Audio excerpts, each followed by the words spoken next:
Chaque jour, Charles et Carole vous présentent la leçon de l'école du sabbat.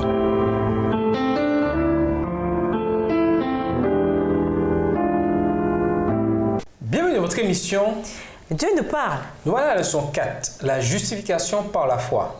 Étude de la semaine, Romains 3, les versets 19 à 28. Verset à mémoriser, car nous estimons que l'être humain est justifié par la foi en dehors des œuvres de la loi. Romains 3, le verset 28. Dans cette leçon, nous abordons le thème fondamental de Romains, la justification par la foi.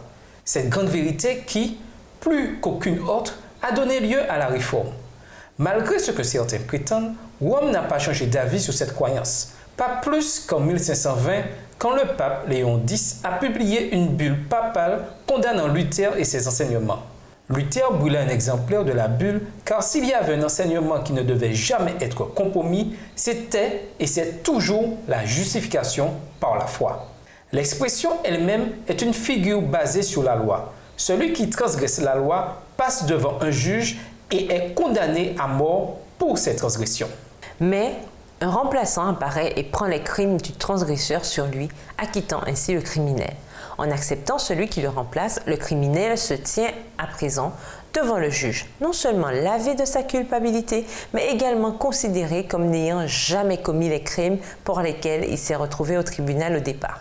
Car son substitut, qui est irréprochable, offre au criminel pardonné sa propre observation parfaite de la loi. Dans le plan du salut, chacun de nous est le criminel. Le remplaçant, Jésus, a mené une vie irréprochable et il passe au tribunal à notre place.